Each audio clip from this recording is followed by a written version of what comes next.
जय Shri Krishna friends, welcome to Harimukund. आइए आज श्रीमद् भागवत पुराण के 10वें स्कंद का 53वां अध्याय शुरू करते हैं। इसमें रुक्मणी जी के हरण की कथा बताई गई है। श्री सुखदेव जी कहते हैं, भगवान श्री कृष्ण ने विदर्भ राजकुमारी रुक्मणी जी का संदेश सुनकर अपने हाथ से ब्राह्मण देवता का हाथ पकड़ लिया और हंसते हुए यूं बोले। भगवान श्री कृष्ण ने कहा, हे ब्राह्मण देवता, जैसे विदर्भ राजकुमारी मुझे चाहती है वैसे ही मैं भी उन्हें चाहता हूँ। मेरा चित्त उन्हीं में लगा रहता है। कहाँ तक कहूँ, मुझे रात के समय नींद तक नहीं आती।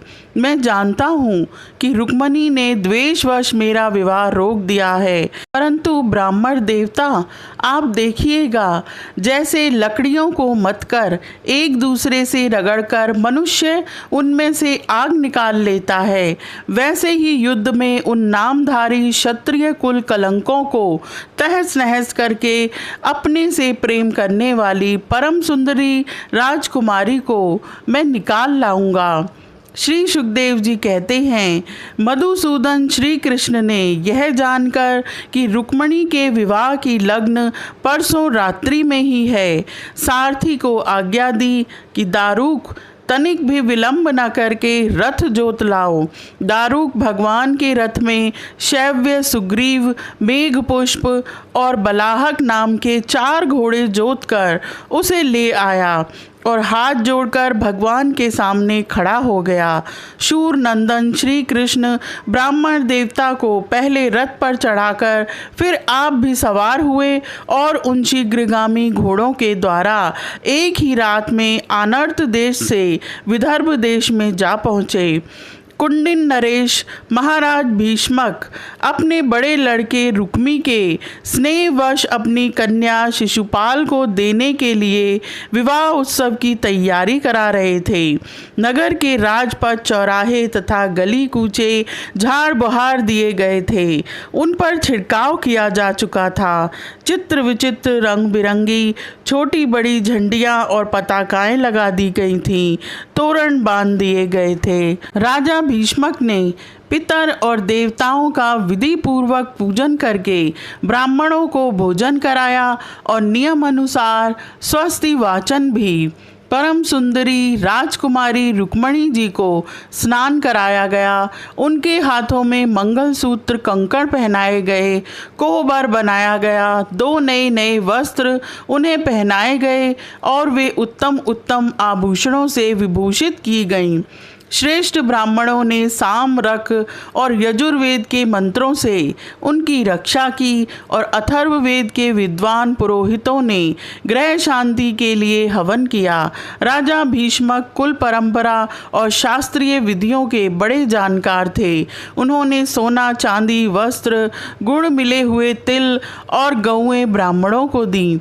इसी प्रकार चेदी नरेश राजा दमघोष ने भी अपने पुत्र शिशुपाल के लिए मंत्रज्ञ ब्राह्मणों से अपने पुत्र के विवाह संबंधी मंगल कृत्य कराए। इसके बाद वे पैदलों तथा घुड़सवारों की चतुरंगणी सेना साथ लेकर कुंडिनपुर जा पहुँचे। विदर्भ राज भीष्मक ने आगे आकर उनका स्वागत और सत्कार किया।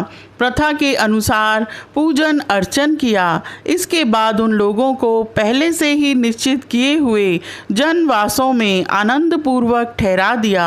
उस बारात में शाल्व, जरासंध, दंतवक्त्र, विदुरथ और पौंड्रक आदि शिशुपाल के सहस्रों मित्र नरपति आए थे।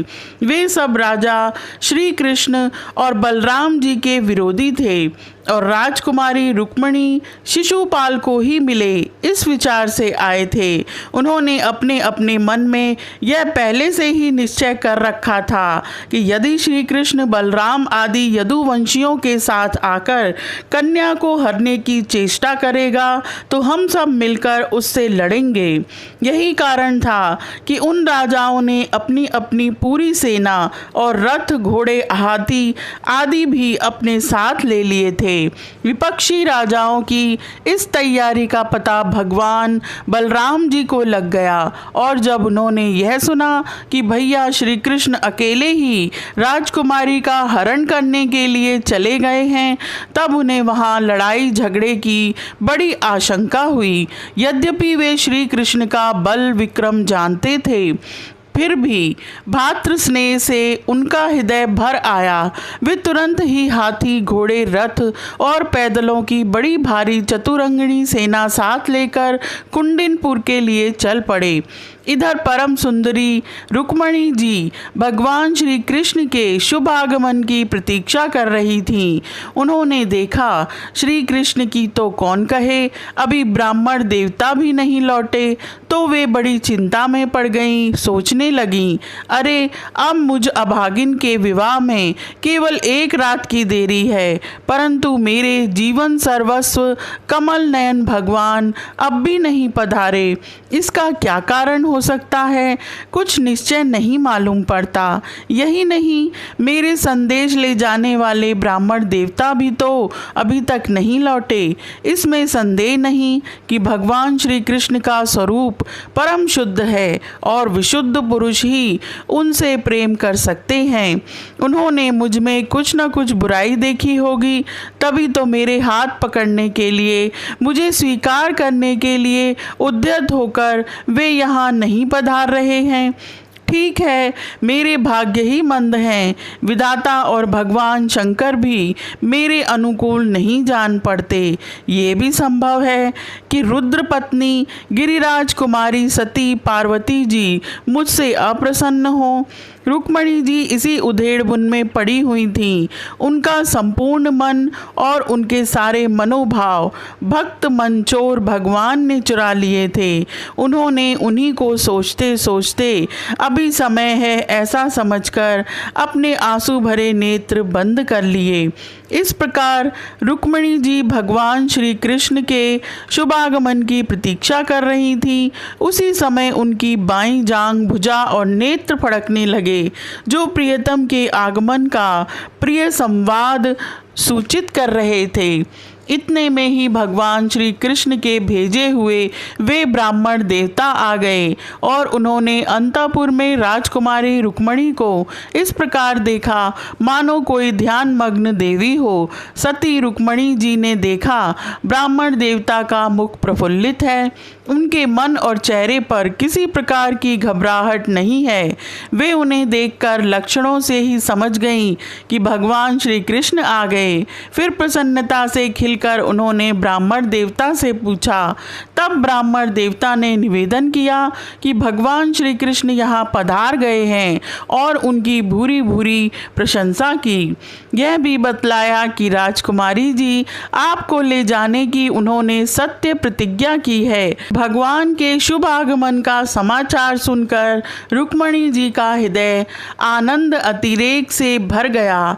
उन्होंने इसके बदले में ब्राह्मण के लिए भगवान के अतिरिक्त और कुछ प्रिय न देखकर उन्होंने केवल नमस्कार कर लिया, अर्थात जगत की समग्र लक्ष्मी ब्राह्मण देवता को सौंप दी। राजा भीष्मक ने सुना कि भगवान श्री कृष्ण और बलराम जी मेरी कन्या का विवाह देखने के लिए उत्सुकतावश यहाँ पधारे हैं। तब तुरही, भेरी आदि बाजे बजवाते हुए पूजा की सामग्री लेकर उन्होंने उनकी आगवानी की और मधुपर्क, निर्मल वस्त्र तथा उत्तम उत्तम भेंट देकर विधि पूर्वक उनकी पूजा की। भीष्मक जी बड़े बुद्धिमान थे, भगवान के प्रति उनकी बड़ी भक्ति थी। उन्होंने भगवान को सेना और साथियों के सहित समस्त सामग्रियों से युक्त निवास स्थान में ठहराया और उनका यथावत आतिथ्य सत्कार किया। विदर्भ राज भीष्मक जी के यहाँ निमंत्रण में जितने राजा आए थे, उन्होंने उनके पराक्रम, अवस्था, बल और धन के अनुसार सारी इच्छित वस्तुएं देकर सबका खूब सत्कार किया। विदर्भ देश के नागरिकों ने जब सुना कि भगवान श्री कृष्ण यहाँ पधारे हैं, तब वे लोग भगवान के निवास स्थान पर आए और अपने नैनों की अंजलि में भर भर कर उनके वंदनार विंद का मधुर मकरंद रस पान करने लगे। वे आपस में इस प्रकार बातचीत करते थे, रुक्मणी इन्हीं की अर्धांगिनी होने के योग्य हैं और ये परम पवित्र मूर्ति श्याम सुंदर रुक्मणी के ही योग्य पति हैं। दूसरी कोई इनकी पत्नी होने के योग्य नहीं है। यदि हमने अपने पूर्व जन्म या इस जन्म में कुछ भी सत्कर्म किया हो तो त्रिलोक विधाता भगवान हम पर प्रसन्न हो और ऐसी कृपा करें कि श्याम सुंदर श्री कृष्ण ही विदर्भ राजकुमारी रुक्मणी जी का पाणी ग्रहण करें। जिस समय प्रेम परवश होकर पूर्ववासी लोग परस्पर इस प्रकार बातचीत कर रहे थे, उसी समय रुक्मणी जी अंतःपुर से निकलकर देवी जी के मंदिर के लिए चलीं। बहुत से सैनिक उनकी रक्षा में नियुक्त थे।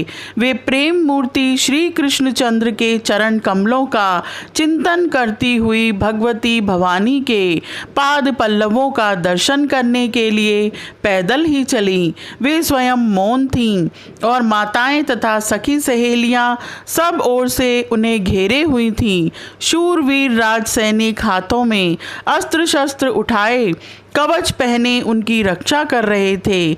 उस समय मृदंग, शंख, ढोल, तुरही और भेरी आदि बाजे बज रहे थे।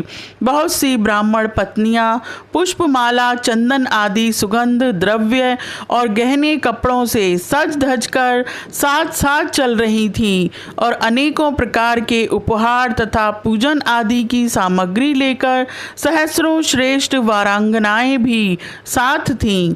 गवैये गाते जाते थे, बाजे वाले बाजे बजाते चलते थे और सूत, मागध तथा वंदीजन दुल्हन के चारों ओर जय जयकार करते विरद बखानते जा रहे थे। देवी जी के मंदिर में पहुंचकर रुक्मणी जी ने अपने कमल के सदृश सुकोमल हाथ पैर धोए, आचमन किया। इसके बाद बाहर भीतर से पवित्र एवं शांत भाव से युक्त होकर अंबिका देवी के मंदिर में प्रवेश किया।